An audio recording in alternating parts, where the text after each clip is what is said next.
बच्चों को इस तरह से आपस में खेलते हुए देखकर इनकी निर्द्वंद्वता, सरलता व सहजता को नमन है, वंदन है व करोड़ों प्रणाम है।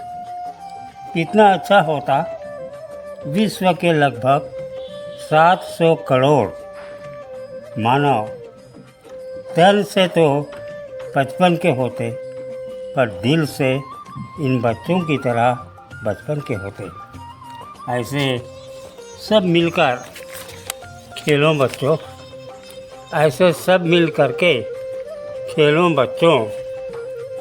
बचपन के गलियारे में अभी तो मिलकर प्रेम बांट लें, आगे घृणा नफरत से भरे चौराहे हैं। जाति पंथ, जाति मजहब पंथ संप्रदाय के दलदल से रहना सदा न्यारे है, दलदल से सदा रहना न्यारे। मंदिर बिना सनम होते, मस्जिद बिना खुदा होता। हमी से ही तमाशा है, हम न होते तो क्या होता। हम न होते तो क्या होता। अगर मिट्टी ना होती तो पानी कहाँ होता। अगर मिट्टी ना होती तो पानी कहाँ होता। अगर मिट्टी और पानी ना होता तो मकान कहाँ होता। सागर की गहराई देखिए, किसी सागर की गहराई 5000 मीटर, 6000 मीटर, अधिक से अधिक 7000, 8000 मीटर तक सागर की गहराई। और अंत में मिट्टी है, पानी है। तब तो पानी रुका भैया। अगर खुद नहीं रहता पानी रुका कहाँ था। इसलिए कहा जा रहा है मिट्टी ना होती तो पानी कहाँ होता। मिट्टी और पानी ना होता तो मकान कहाँ होता। मकान ना होता तो इंसान कहाँ होता। और इंसान ना होता तो भगवान कहाँ होता। अगर इंसान ना होता तो भगवान कहाँ होता। आज आप इंसान के अलावा और जितने भी मानवेतर प्राणी हैं, क्या सबको राम नाम जपते देखो, मंदिर आते देखे हो। ये सब सर्वश्रेष्ठ मानव प्राणी के ही दिमाग की उपज है। मंदिर, मस्जिद, गिरजाघर, गुरुद्वारा। तो बहुत बढ़िया बात है, हमारे बीच में साहब जी विराजमान है। और यही निवेदन है, प्यास लगती है तो फनघट याद आती है।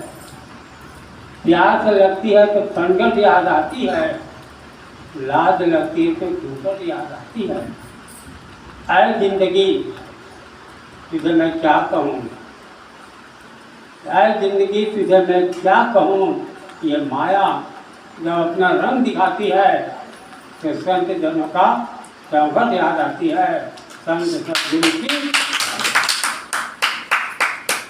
तो साहिब जी से यही अनुरोध है कि उन्होंने कल भाव पक्ष के बारे में बोले कि भाई किस तरह से हम अपने अंतर्गत के भाव को हम शुद्ध रखें और किस तरह से एक रूपता लाए।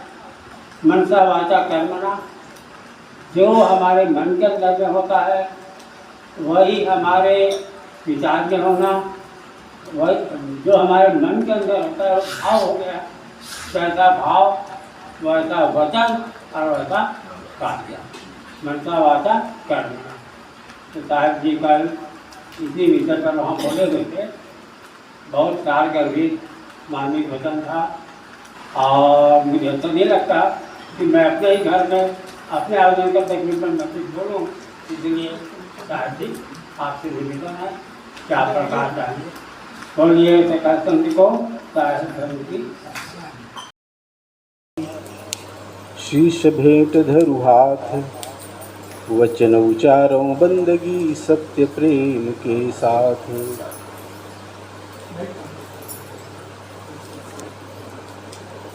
गुरु को की जय बंदगी, कोटि कोटि प्रणाम। कीट न जाने भृंग को, कर ले आप समान। गुरु को सिर पर राखिए, चलिए आज्ञा माही। कहें कबीरता दास को, तीन लोक भय नाम। प्रेम से बोलिए गुरुदेव की जय। अभी हम सब बहुत सुंदर भजन और सत्संग का लाभ ले रहे थे। काफ़ी देर से विचार श्रवण कर रहे थे। तो मैं एक छोटा सा पद आप सबके बीच रखूं, फिर विचारों की ओर आगे बढ़ेंगे। गुरुवर चरणों में दे दो ठिकाना मुझे, गुरुवर चरणों में दे दो ठिकाना मुझे। मैं भटकता हूँ राहें दिखाना मुझे, मैं भटकता हूँ राहें दिखाना मुझे, दिखाना मुझे।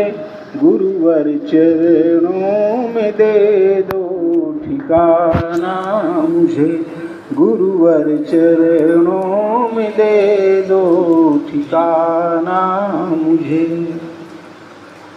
मैं तो पूजा से जप तप से अनजान हूँ, मैं तो पूजा से जप तप से अनजान हूँ। मतलबी लोग से मैं परेशान हूँ, मतलबी लोग से मैं परेशान हूँ। इतना भटकाया है ये जमाना मुझे, जमाना मुझे। गुरुवर चरणों में दे दो ठिकाना मुझे, गुरुवर चरणों में दे दो ठिकाना मुझे। तन कहीं और है, मन कहीं और है, तन कहीं और है, मन कहीं और है। सुख की चाहत का भारी यहाँ दौर है, सुख की चाहत का भारी यहाँ दौर है। इस समुंदर में अब ना डुबाना मुझे, इस समुंदर में अब ना डुबाना मुझे, डुबाना मुझे। गुरुवर चरणों में दे दो ठिकाना मुझे, गुरुवर चरणों में दे दो ठिकाना मुझे। कौन कहता है शिष्यों से तू दूर है, कौन कहता है शिष्यों से तू दूर है। हर तेरा फैसला मुझको मंजूर है, हर तेरा फैसला मुझको मंजूर है। तुझको भूलूं वो दिन ना दिखाना मुझे, तुझको भूलूं वो दिन ना दिखाना मुझे, दिखाना मुझे। गुरुवर चरणों में दे दो ठिकाना मुझे, गुरुवर चरणों में दे दो ठिकाना मुझे। मैं भटकता हूँ राहें दिखाना मुझे, मैं भटकता हूँ राहें दिखाना मुझे, दिखाना मुझे। गुरुवर चरणों में दे दो ठिकाना मुझे, गुरुवर चरणों में दे दो ठिकाना मुझे, गुरुवर चरणों में दे दो ठिकाना मुझे। प्रेम से बोलिए सद्गुरुदेव की जय।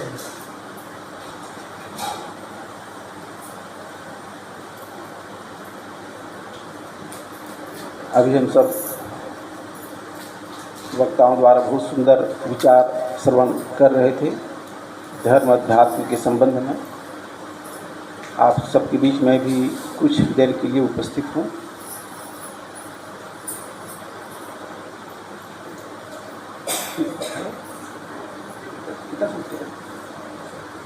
कितना समय था? साढ़े दस, आधा घंटा।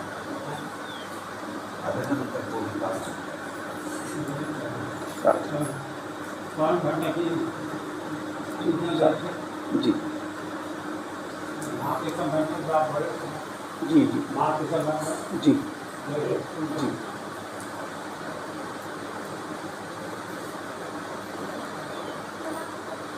अभी पितर पक्ष चल रहा है, पितृपक्ष। माता पिता का हमारे जीवन में बड़ा ही उपकार है। आज हम जो कुछ हैं माता पिता की वजह से ही है। उन बच्चों को जाकर देखिए जिनके माता पिता नहीं हैं, अनाथ हैं, वो सोचते हैं काश मेरा भी पिता होता, मेरी भी माँ होती तो मेरा जीवन कुछ अलग ढंग का होता। जिनके माता पिता होते हैं बच्चों का, तो उनको माता पिता का सम्मान अपने आप मिल जाता है। जिस घर में जिस स्तर में उनका जन्म हुआ है वो सम्मान उनको ऐसे ही मिल जाता है। कोई प्राइम मिनिस्टर का बेटा हो तो वो सम्मान उनको ऐसे ही मुफ्त मिल जाता है। लेकिन जिनके माता पिता ना हो तो उनको संघर्ष में जीवन जीना होता है, पूरा संघर्ष में। तो माता पिता का तो अनंत उपकार है। पांचों पांडव जब 12 साल के वनवास में थे तो उनको प्यास लगी और पानी के लिए सहदेव को भेजे। वो कहानी सब जानते हैं। तो जिस सरोवर पे गए वो एक यक्ष का था, तो पानी पीना चाहे तो यक्ष ने कहा ठहरो, पहले मेरे प्रश्नों का उत्तर दो तब पानी पियोगे। अगर बिना पानी पिए, बिना उत्तर दिए पानी पी लिए तो तुम्हारा खैर नहीं। लेकिन उनकी बात को नहीं माना, पानी पिया और उन्हें ढेर हो गया। ऐसे चारों भाइयों की स्थिति हुई। अंत में युधिष्ठिर गए, युधिष्ठिर से भी वही बोले कि अगर बिना प्रश्न का उत्तर दिए पानी पियोगे तो तुम्हारी भी वैसी दशा जैसे 4 भाइयों की हुई।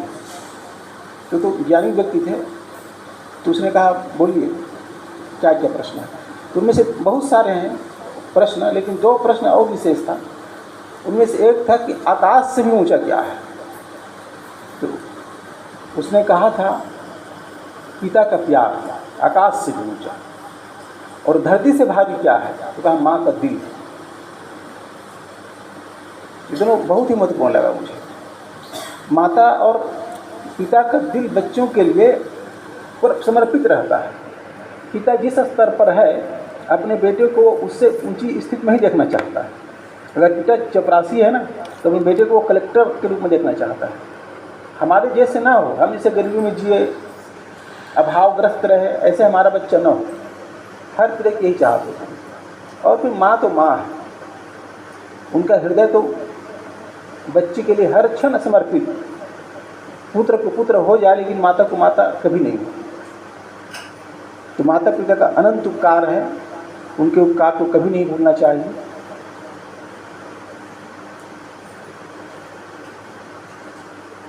मातृदेवो भव, पितृदेवो भव, अतिथि देवो भव, आचार्य देवो भव। हमारे भारतीय परंपरा में 4 देवता बताए, उसमें पहला स्थान माता का है, मातृदेवो भव। फिर पिता का है, फिर गुरु का है, फिर अतिथि का है। हम लोग भगवान खोजने, देवता खोजने बाहर जाते हैं, मक्का, मदीना, काशी, काबा। संतों ने कहा भाई माता पिता की जो सच्ची सेवा अगर कर लेना, उनको बाहर जाने की आवश्यकता ही नहीं। अभी गणेश हम लोग 11 दिन तक रखे थे, उनके बारे में तो वही है ना।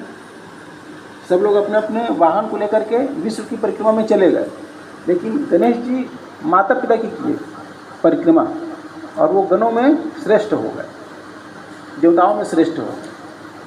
मतलब माता पिता के प्रति अपना उपकार निभाते हैं, कृतज्ञता का भाव रखते हैं, तो समझो ये सबसे बड़ी पूजा है। पूजा का मतलब आरती उतारना बस थोड़ी है। बहुत लोगों को मैं देखता हूँ, जब तक माता पिता जिंदा रहते हैं ना उनकी सेवा का भाव नहीं, आदर का भाव नहीं। और जब शरीर छूट जाता है तब फोटो में रोज़ अगरबत्ती घुमाते हैं। तो वो रोज़ अगरबत्ती घुमाने की आवश्यकता नहीं है। जब तक वो जिंदा थे ना तब तक ठीक से सेवा किए होते, बात माने होते, श्रद्धा का भाव रखे होते, वही सब कुछ था। और जाने के बाद फोटो की अगरबत्ती घुमाना कोई मतलब नहीं। जिंदा की पूजा, साहब ने कहा जिंदा की पूजा करो। बुद्ध की जीवन की घटना है। भगवान बुद्ध राजा प्रसेनजीत के राज्य में थे भ्रमणशील अवस्था में। तो राजा प्रसेनजीत के पिता की मृत्यु हो गई थी। तो भगवान बुद्ध के पास आए और बोले कि भगवान मेरे पिता की मृत्यु हो गई है और मैं चाहता हूँ कि उसका जो क्रियाक्रम वो आप द्वारा हो। तो उसने कहा देखो भाई, हमारा क्रियाक्रम पे बहुत विश्वास नहीं है। जो उसको मानते होंगे ब्राह्मण देवता पंडित उनको बुला लो, हम नहीं जाने वाले। लेकिन उसने बहुत जिद किया कि आप तो पंडितों के महापंडित हैं, आपको आना होगा। जब राजा बार बार कहे तो इनकार भी नहीं कर सका और गए।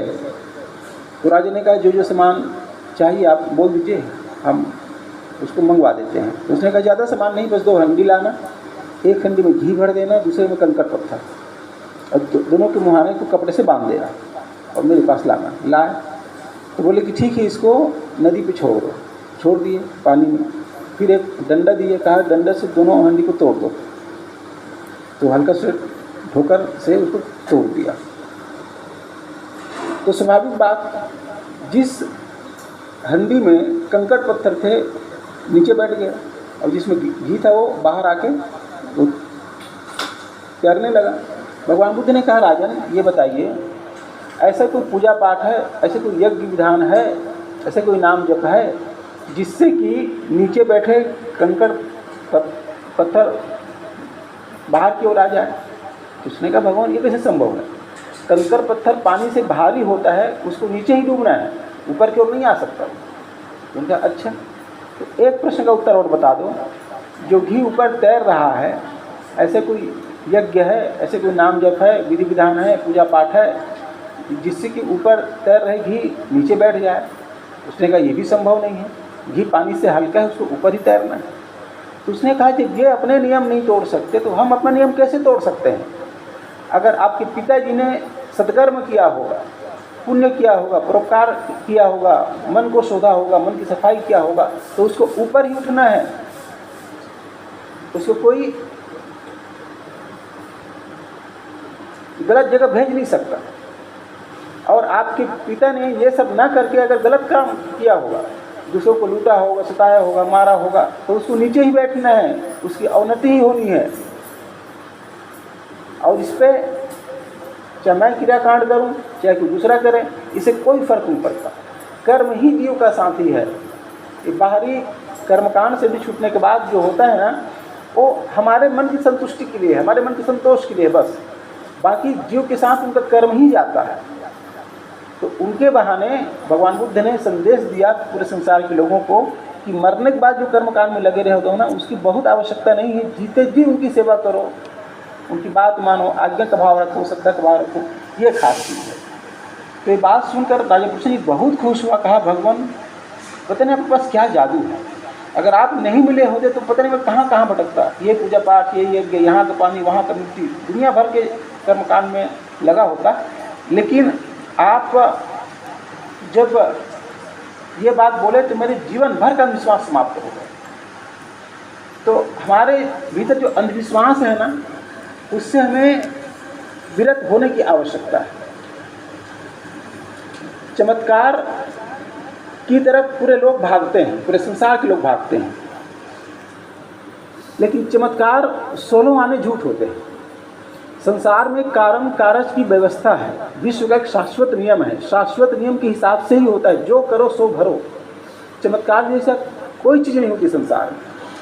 इसलिए हम लोगों को जो सस्ते नुस्खे बताए जाते हैं ना, यह करने से ये हो जाएगा, वो करने से हो जाएगा, ऐसे कुछ होता नहीं है।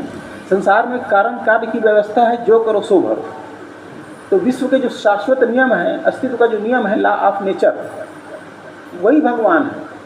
उस नियम को हमें सही रूप से समझने की आवश्यकता है। जड़ चेतन का बोध, ये बेहद जरूरी है। जड़ चेतन का बोध, जड़ चेतन का बोध न होने से भटकाव खूब है। अभी 2 साल पहले हम लोग गंगोत्री गए थे, जहाँ से गंगा निकली है। गंगा तो वैसे गोमुख से निकला है, वहाँ से 18 किलोमीटर और दूर, लेकिन उधर जाने का रास्ता नहीं, तो गंगोत्री तक ही लोग जाते हैं। तो मैं देखा वहाँ एक गंगा माता का मंदिर बना है। तो गंगा माता के मंदिर के दर्शन के लिए जो लाइन लोगों को लगी थी, ऐसा घूम घूम के अगर उस लाइन में लगते ना तो कम से कम 2-3 घंटे लगता है दर्शन के लिए।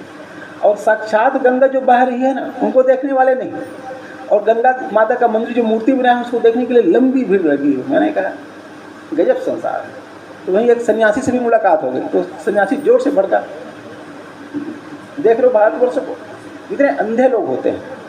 अरे साक्षात गंगा बह रही है, उसको देखना छोड़ कर बस उसकी प्रतिमा बना दी है मूर्ति को। गंगा के पास ही वो मूर्ति है, तो मूर्ति के दर्शन के लिए भीड़ लगी हुई है, और जो साक्षात गंगा को देखने वाले हैं। तो जड़ चेतन का बोध में बेहद जरूरी। गंगा माता का फोटो बना देंगे, उनकी पूजा में लग जाते हैं।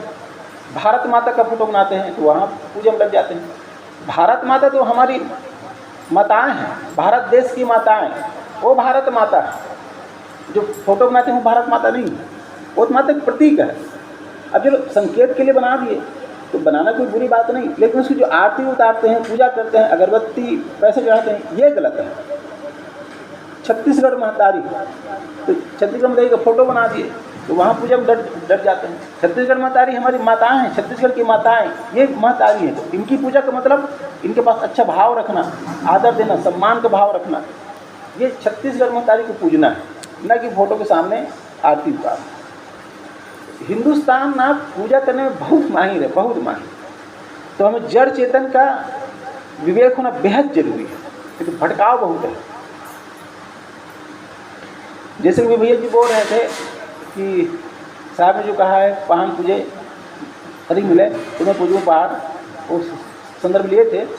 तो यहाँ का मतलब ये है कि यहाँ पत्थर की जो प्रतिमा है उसकी अवहेलना नहीं है। कोई भी प्रतिमा रखा जाता है या फोटो रखा जाता है तो चित्र से व्यक्ति की चरित्र की याद आती है। तो चित्र रखना बुरा नहीं है, चरित्र की याद की, लेकिन चित्र के सामने हम लोग आरती उतारने लग जाते हैं ना, पैसे चाहने लग जाते हैं, अगरबत्ती घुमाने लग जाते हैं, और वहाँ जाकर के भोग मोक्ष मांगने लगते हैं, वहाँ गलती है। चित्र या फोटो या मूर्ति रखना गलत नहीं है, किसी महापुरुष की स्मृति के लिए, उनकी याददाश्त के लिए चित्र रखना बुरी बात नहीं, लेकिन चित्र की जो पूजते हैं ना, अगरबत्ती जलाते हैं, घुमाते रहते हैं और वहाँ भोग मोक्ष मांगने लग जाते हैं, वो गलती है। हाँ, हम लोग भी आश्रम में कभी साहब को फोटो रखते हैं, हाँ, लेकिन फोटो की आरती नहीं उतारते, पूजा नहीं करते। जब हमारे बीच संत आते हैं ना तो जिंदा संत उनकी आरती उतारते हैं, उनकी पूजा करते हैं, फोटो की नहीं। हाँ, लेकिन कबीर साहब के फोटो हर आश्रम में रखेंगे। तो चित्र से चरित्र की याद आती है, उसके लिए, उसकी स्मृति के लिए वो फोटो या मूर्ति आवश्यक चीज़ है, लेकिन पूजा ये ठीक नहीं है। जड़ चेतन की भिन्न व्याख्या बेहद जरूरी है, इसके अभाव में भारी भटकाव है। जैसे मानस में लिख दिया गया कुंभकर्ण के शरीर का वर्णन, 100 योजन तन वर्णी न जाई। कुंभकर्ण का शरीर ऐसा था कि 100 योजन मतलब 1200 किलोमीटर का उनका शरीर था। योजन एक मूंछ रही ठाड़ी, 1 योजन का उसको मूंछ था, मतलब 12 किलोमीटर का उसको मूंछ था। योजन 3 के काना, 36 किलोमीटर का काम था। अब ये सब ना एक बातों में रोचक लाने के लिए बोल दिया जाता है। रोचक, भयानक, यथार्थ 3 प्रकार की वाणी होती है। तो बातों में रोचकता लाने के लिए ये सब बातें कह दिया जाता है, लेकिन सामान्य जनता क्या है, जो कतियों मानते हैं। नहीं, कुंभकर्ण का शरीर ऐसे ही रहा होगा भाई। अब अकेले आदमी का शरीर अगर 1200 किलोमीटर रहे, और 1200 किलोमीटर का लंका ही नहीं है शायद, छोटा सा देश है वो, और एक आदमी का शरीर पूरा 1200 किलोमीटर में फैला तो दूसरा कहाँ रहेगा, संभव है। तो रोचकता लाने के लिए बातों को कह दिया जाता है, और हम लोग जो गतियों मानते हैं ना, तो वाणी पे निर्णय करना, वाणी की परख करना बेहद आवश्यक है। बाल स्मर विभक्त छिलियो तब तीनों लोग भयो अंधियारो। और कौन नहीं जानता है जग में कि पर संकट मोचन नाम दिया। इस बात को कौन नहीं जानता, सब जानते हैं। अब ये सिंपल सी बात, आज विज्ञान का ज़माना है, सूरज धरती से 13 लाख गुना बड़ा है, निकलना तो दूर की बात, वहाँ तक पहुँच भी नहीं सकता। वो तो आग का गोला है, गलगला रहा है।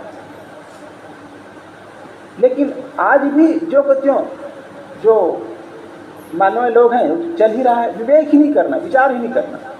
तो कबीर साहब की जो वाणी है ना, निर्णय वाणी है, परख करके मानो।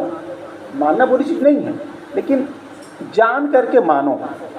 माने हुए को जान लो और जाने हुए को मान लो, ये बात है। तो परख बेहद जरूरी है। परख न होने से भटकाव बहुत होता है। भाव बहुत अच्छी चीज़ है, हर महापुरुष के प्रति भाव रखने की आवश्यकता है, लेकिन वो भाव जो है अच्छाई के लिए हो, सच्चाई के लिए हो।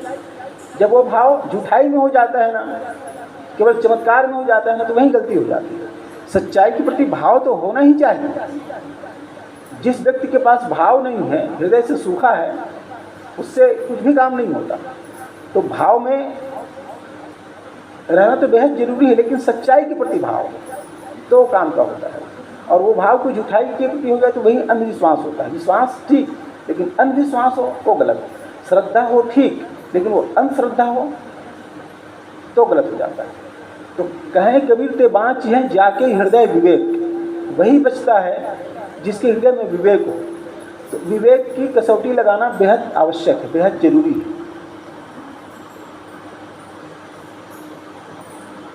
हमारे पास 4 प्रकार के साधन हैं। एक हृदय, मस्तिष्क, वाणी और शरीर। हृदय से भाव होता है, मस्तिष्क से विचार, वाणी से बोल और शरीर से व्यवहार, आचरण। तो जैसा मेरा भाव होता है ना, वैसे ही विचार आते हैं। अच्छा भाव है, कोई दूसरे को अच्छे विचार आएंगे। गलत भाव बन गया, किसी को तो गलत ढंग के विचार आएंगे। तो जैसा भाव होता है ना, वैसे ही विचार आते हैं, और जैसे विचार होते हैं वैसे ही वाणी से उच्चार होता है, और जैसे विचार होते हैं वैसे शरीर से आचरण होता है। तो भाव जगत अगर सुधर जाए ना, तो विचार अच्छे आएंगे ही, वाणी अच्छी निकलेगी ही, और आचरण अच्छा हो गए। भाव पे काम करने की आवश्यकता है। तो किसी के बारे में कोई मुझे अगर गलत ढंग से बता देना, तो तुरंत उसको मानने की आवश्यकता नहीं है। बहुत बार ये होता है कि किसी आदमी के बारे में मैं पूरा जानता नहीं, लेकिन कोई आकर के उल्टा सीधा बोल दिया, और मैं वैसी धारणा बना लेता हूँ, और उसके बारे में वैसे सोचना चालू हो जाता है। इससे बड़ा नुकसान होता है। जब तक न देखे निज नैना, जब तक अपने से ना उसको जान लो ना, तब तक किसी के बारे में व्यर्थ धारणा न बनाओ। जांचते रहो। कोई कह दिया तो ठीक है, देखते हैं, जांचते हैं। ज़बरदस्ती उनके प्रति गलत भावना न बनाए, जांचते रहे। क्योंकि गलत भाव होगा तो गलत विचार, वाणी, व्यवहार सब में आ जाता है। इसलिए भाव सत्यता के प्रति होना चाहिए, सत्यता के प्रति। क्योंकि भाव जो होता है ना, भाव इतनी बड़ी चीज़ है कि जो भाव में होता है वो वाणी में उतरता ही है, आचरण में उतरता ही है। माँ के मन में बच्चे के प्रति ममता का भाव है, तो वो वाणी में उतरेगा ही, आचरण में उतरना ही है। अगर ममता का भाव भीतर में है तो पिता के मन में वात्सल्य का भाव है बच्चे के प्रति, तो वाणी में वो आना ही है, आचरण में वो आना ही है। तो भाव जगत बहुत बड़ी चीज़ है। जैसा भाव वैसे कृत्य होते हैं। तो अगर सुधारना ही है ना, तो भाव के सुधार पर ध्यान देना है हमें, कृत्यों के सुधार पर नहीं। कृत्य तो उसका फल है, उसका रिजल्ट है, होना ही है। इसलिए आप लोग वो शब्द सुने होंगे कि कृत्यों पे बहुत ध्यान मत दो, भाव पे ध्यान दो। अगर भाव आपका सुधर गया ना, तो कृत्य अपने आप सुधरता ही है। इसलिए भाव जगत की शुद्धता, भाव जगत की सफाई बेहद जरूरी है। जितना जो सूक्ष्म होता है ना, उसकी शक्ति बहुत होती है मारक। जितना जो सूक्ष्म होता है, जैसे शरीर से सूक्ष्म वाणी, तो वाणी की मार शरीर से और तेज है। शरीर से किसी को एक थप्पड़ मार देंगे भूल जाएगा, लेकिन वाणी से कोई उल्टा सीधा बोल देंगे ना, कटु शब्द जीवन भर ख्याल रहता है। अमुक ढंग मुझे बोले थे करके, मुझे अपमान किया था ऐसे करके। और वाणी से भी सूक्ष्म मन होता है, विचार, और विचार से भी सूक्ष्म भावनाएं होती हैं। तो भावनाओं की गति बहुत तेज है। इसलिए भावना के बारे में ना व्यक्ति को स्पष्ट होने की आवश्यकता है। हम लोग जब प्राइमरी मिडिल थे तो पढ़ते थे रस के बारे में। 9 रस होते हैं, उसमें वात्सल्य रस, घृणा रस, वीर रस, रौद्र रस, ये सब क्या पढ़ाई होती है। तो सब हकीकत में भाव ही है, भाव। और जैसा भाव होता है उसी ढंग का उसके रिजल्ट होता ही है। क्रोध का भाव अगर भीतर में जमा हुआ है तो विचार गलत आएंगे, वाणी गलत निकलेगी, शरीर से उल्टा सीधा हो गए, क्योंकि भीतर में क्रोध का भाव भरा हुआ है। भीतर में अगर घृणा का भाव है तो वाणी से उल्टा सीधा निकलेगे ही, आचरण उल्टा सीधा हो गए। तो जैसा भाव वैसा आचरण होता है। जैसे कुछ जाति पाति मानने वाले हैं, अमुक जाति बड़ा, अमुक जाति छोटा, तो ऐसी भयंकर गलत धारणा है ये। लेकिन जो ऐसा भाव जमा के बैठे हैं ना, जिसको हम छोटे जात समझते हैं, वो आएगा ना तो उसके प्रति सही बोल निकल नहीं सकता, ऐठा ऐठा बोलेगा, या आचरण भी होगा वो भेदभाव ढंग का होगा आचरण, क्योंकि दिमाग में बैठा हुआ है, भाव ही गलत है ना। तो भाव जगत को सच्चाई के प्रति ढालने की जरूरत है। भाव जगत अगर बढ़िया हो जाता है तो कृत्य अपने आप अच्छा हो जाता है। भाव हृदय से, मस्तिष्क से, विचार, मुंह से, जीभ से, वाणी और शरीर से आचरण, ये चारों की एकता हो गई तो मानो सत्संग हो गया। भाव, विचार, वाणी और आचरण, ये चार अगर एक में है, एक में, तो समझो सत्संग हो गया, जीवन सफल हो गया। अभी क्या है, सोचना अलग होता है, बोलना अलग होता है, करना अलग होता है, इसमें तालमेल ही नहीं है, भावनाएं कुछ दूसरे ढंग की है। मतलब खंड खंड जीते हैं ना, इस बात में कल कह रहा था, हम खंड खंड जीते हैं, इसीलिए पाखंड है जीवन में। अगर अखंड जीवन हो जाए ना तो पाखंड समाप्त हो जाएगा। तो हमें खंड खंड जीवन नहीं जीना है, चारों मिल के हमें एक होना है। इसी का नाम एकाग्रता है। एकाग्रता, एकाग्र क्या है, जब भाव, विचार, वाणी और आचरण ये चारों हो जाते हैं एक, तब वो एकाग्र होता है। एकाग्र योग दर्शन में 5 प्रकार की चित्त की भूमि बताई गई है। चित्त की भूमि 5 प्रकार की, क्षिप्त, मूढ़, विक्षिप्त, एकाग्र और निरुद्ध। क्षिप्त क्या है, जिसके मन में संसार के प्रति खूब आकर्षण का भाव है, रजोगुणी प्रवृत्ति। जिसके मन में रजोगुणी का खूब भाव है, धन, दौलत, मान, सम्मान, संसार के चकाचौंध, इसके प्रति जो चित्त का आकर्षण भाव है, वो समझो क्षिप्त अवस्था है। मूढ़ अवस्था, जहाँ पे आलस्य, निद्रा, जमुहाई, तमोगुण का प्रभाव ज़्यादा है, वो समझो मूढ़ अवस्था है। विक्षिप्त, जहाँ पर सात्विक भाव ज़्यादा है, सतोगुण वाला भाव ज़्यादा है, लेकिन बीच बीच में मूढ़ और क्षिप्त अवस्था आते रहते हैं बीच बीच में, लेकिन सात्विक अवस्था ज़्यादा है, वो विक्षिप्त अवस्था है। और एकाग्र, एक अग्र, जहाँ आगे केवल एक उद्देश्य हो, एक एकाग्र, एक अग्र। विषय में कई ढंग, हमारे मन में कई ढंग के विषय ना हो, एक ही विषय हो, एकाग्र। ये चौथी भूमि है। और 5वीं भूमि होता है निरुद्ध, जहाँ कोई विचार ही ना हो, चित्त ही खाली हो गया, उसको निरुद्ध कहा जाता है। तो हमें इसको नीचे से ऊपर की ओर आना है। क्षिप्त, मूढ़, विक्षिप्त, फिर एकाग्र। क्षिप्त मूढ़ तो सही नहीं है, विक्षिप्त में आए मतलब सात्विक प्रवृत्ति ज़्यादा हो, फिर एकाग्र में आए, फिर निरोध में आए। एकाग्रता के बाद ही निरोध होता है, निर्विचार अवस्था ऐसे नहीं आता। बहुत मेहनत के बाद व्यक्ति निरोध की अवस्था में जाता है, तो धीरे धीरे प्रयास से सब हो जाता है। हम लोग पके पुकाए माल खाने के आदी हैं, और यही वजह से ना हम लोग पूजा है, प्रार्थना है, उसको भी इतना बिगाड़े हैं। हकीकत में पूजा का जो विधान है ना, वो चेतना की ऊंचाई के लिए है। जिस व्यक्ति की मैं पूजा कर रहा हूँ, उनमें जो अच्छाई था वो मेरे जीवन में आए, इसलिए पूजा की शुरुआत हुई। लेकिन हम लोग पूजा का मतलब ये समझते हैं कि ताकि मुझे अच्छा कर्म ना करना पड़े, पूज लूँ, उधर से आशीर्वाद मिल जाए और पका पुका फाल बस मिल जाए, मुझे बस मुक्ति मिल जाए। मतलब कर्म करने से, अच्छे कर्म करने से बचने के लिए पूजा का विधान में मान लिया। राम की पूजा करता हूँ, शिव की पूजा करता हूँ, उसका केवल उद्देश्य यही है कि मेरी पूजा से भगवान खुश हो जाए, मुझे धन दे दे, पद दे दे, मोक्ष दे दे, सब कुछ दे दे, करने की जरूरत मत पड़े। तो जिस पूजा से मेरी चेतना रूपांतरण हो सकता था, उसको भी मैंने गलत ढंग से उसको व्याख्या करके उसको सोने के लिए बना दिया। पूजा चेतना विकास के लिए है, सोते हुए व्यक्ति को जागृत अवस्था में लाने के लिए है, लेकिन पूजा को भी मैं सोने का माध्यम बना लेता हूँ, यज्ञ को भी मैं सोने का माध्यम बना लेता हूँ। यज्ञ क्या है? श्री कृष्ण ने कहा था यज्ञ के बारे में कि द्रव्य यज्ञ से ज्ञान यज्ञ श्रेष्ठ है। तो यज्ञों में खाने पीने की चीज़ों को फूंकने की जरूरत नहीं है।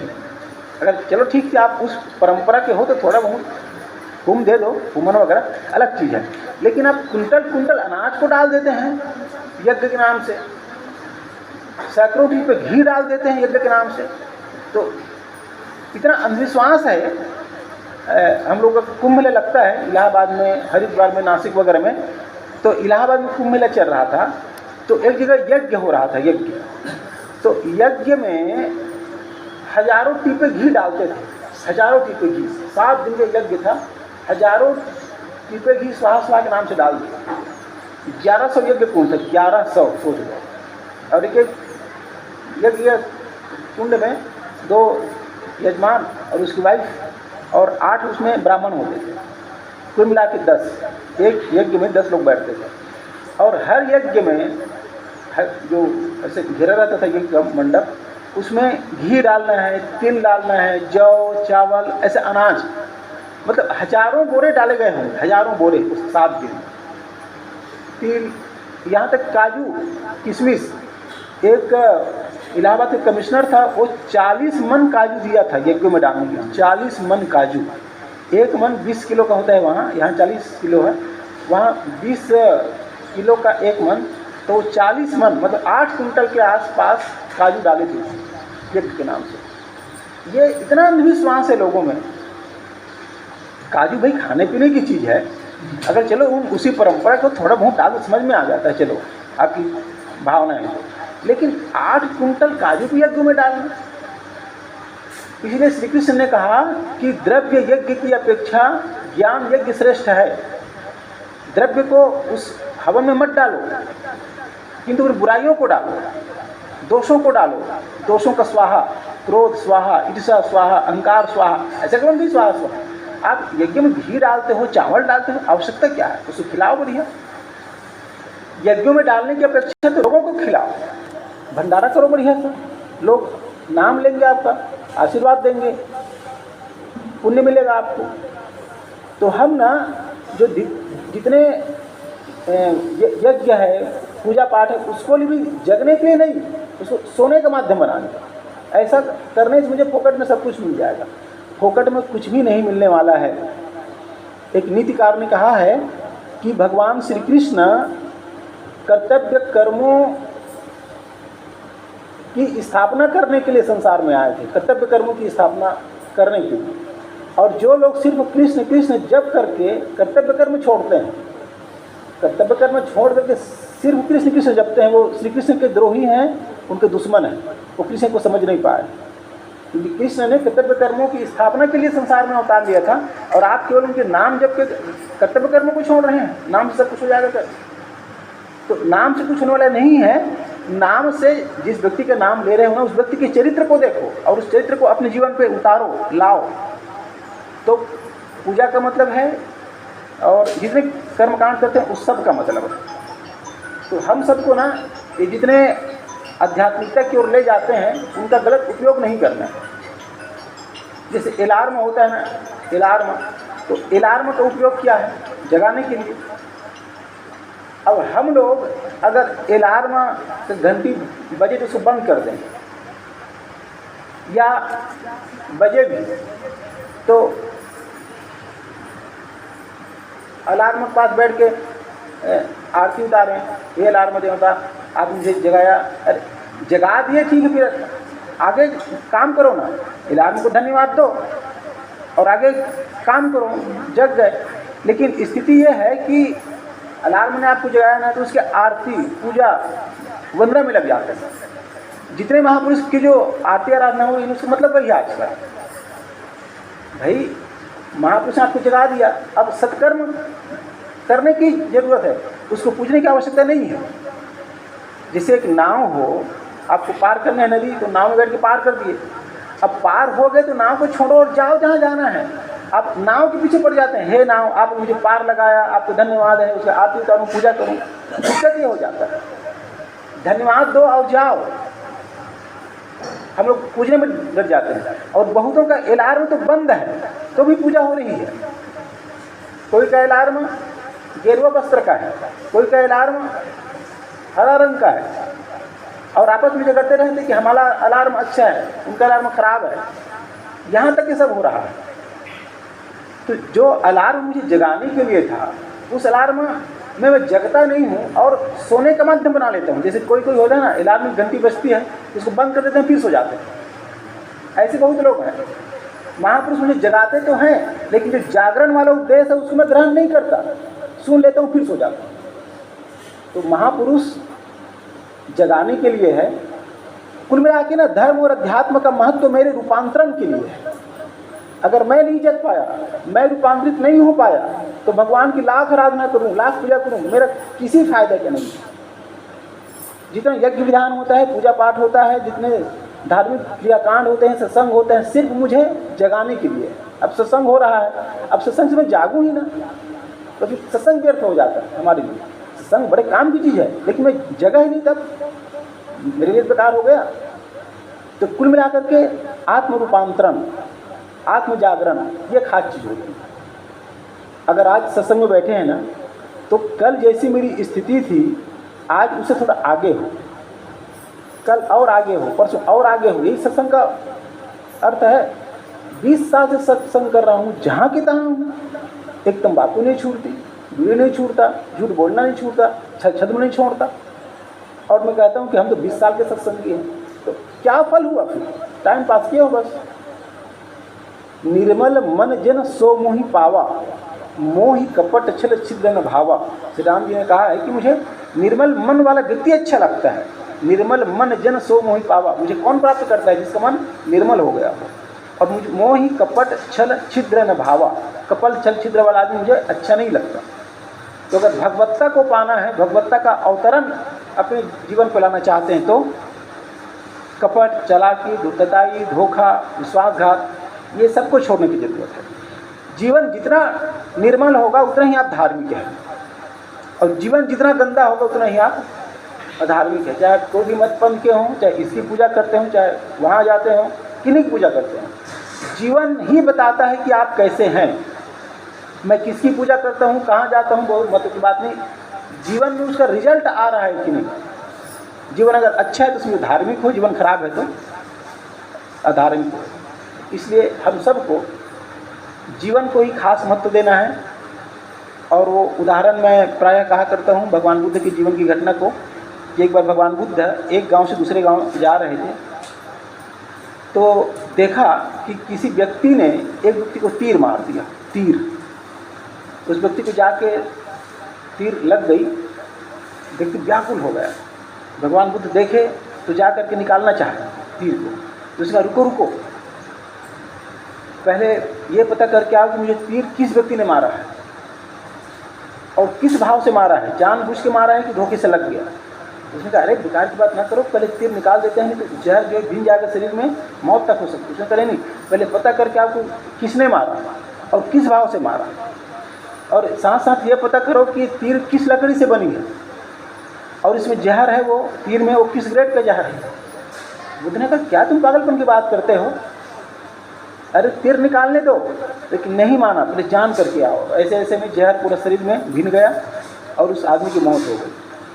बुद्ध ने कहा कैसा पागल आदमी था, बार बार समझाया तब नहीं माना।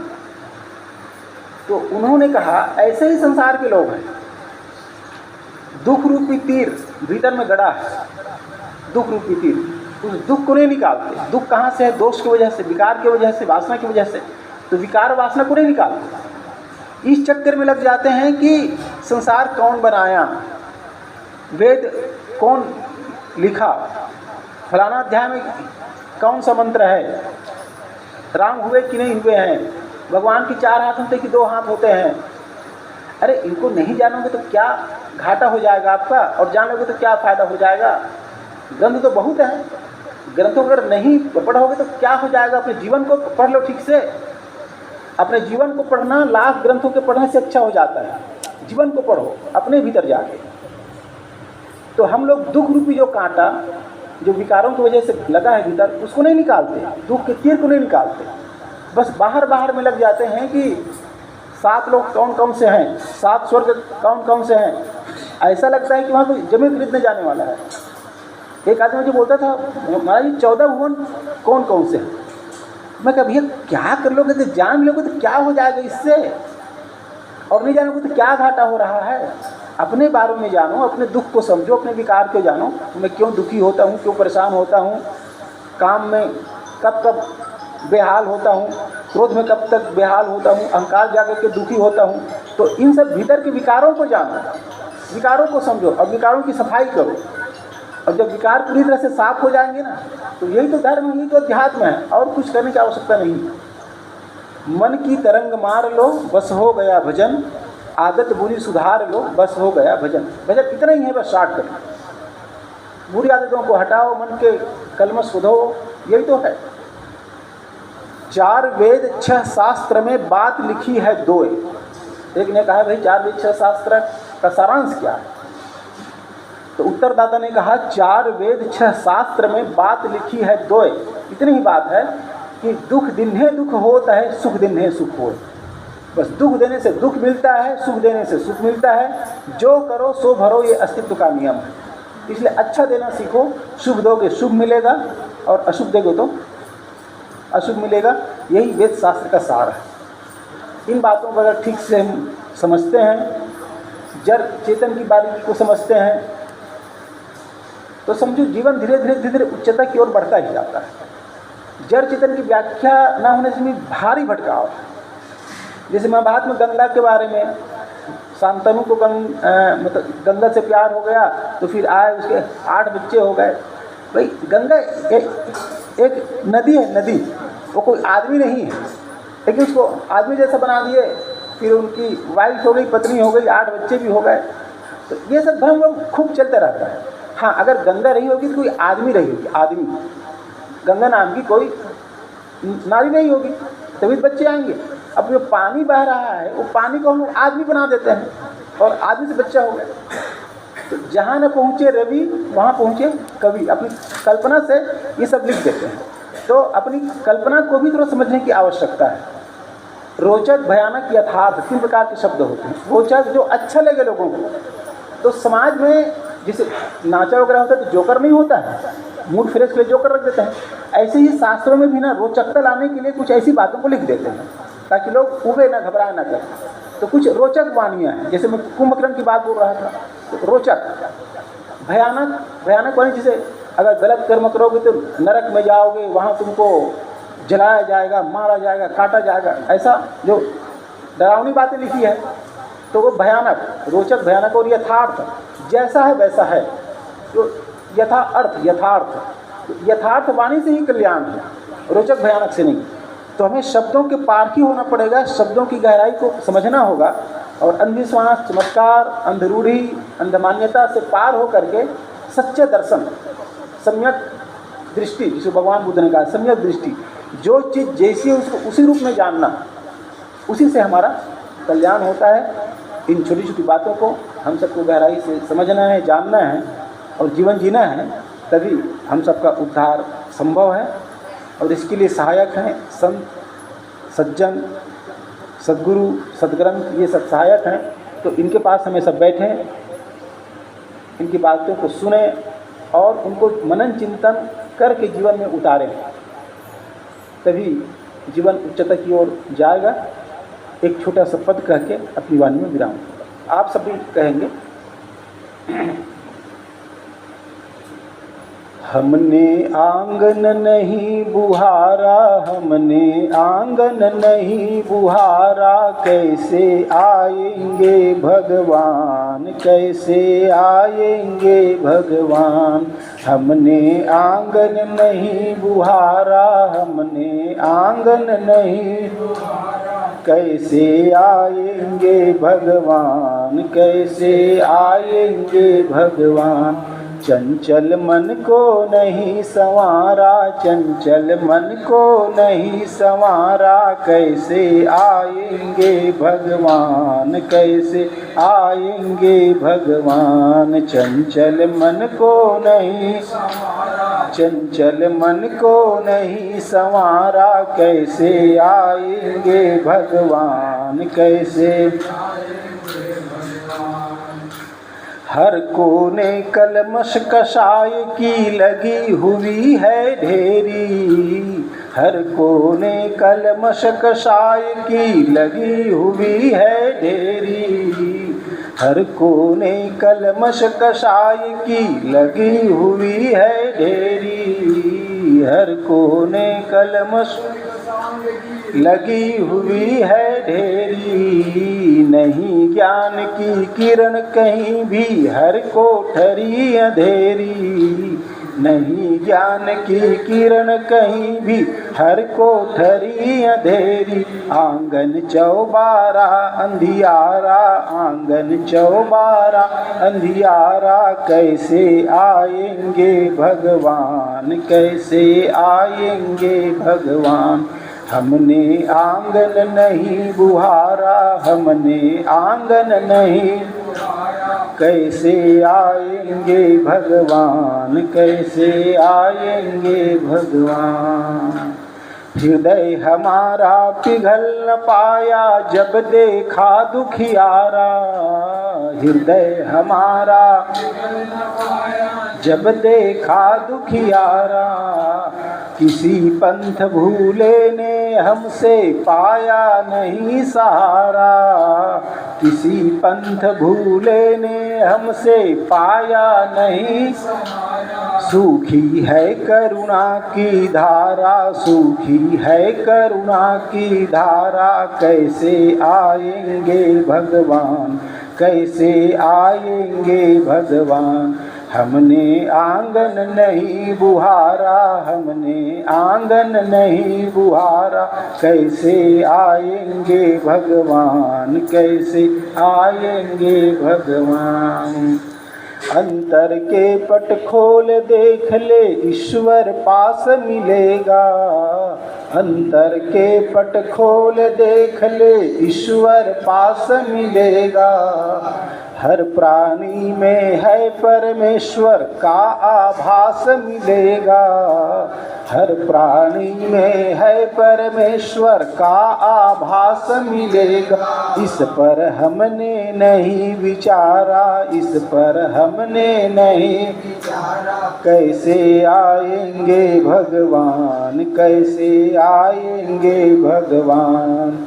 हमने आंगन नहीं बुहारा, हमने आंगन नहीं बुहारा, कैसे आएंगे भगवान, कैसे आएंगे भगवान। चंचल मन को नहीं संवारा, चंचल मन को नहीं संवारा, कैसे आएंगे भगवान, कैसे आएंगे भगवान, कैसे आएंगे भगवान, कैसे आएंगे भगवान। बोलिए सद्गुरुदेव की, संत समाज की, भक्त समाज की, ज्ञान यज्ञ की, आज के आनंद की, साहिब बंदगी साहिब।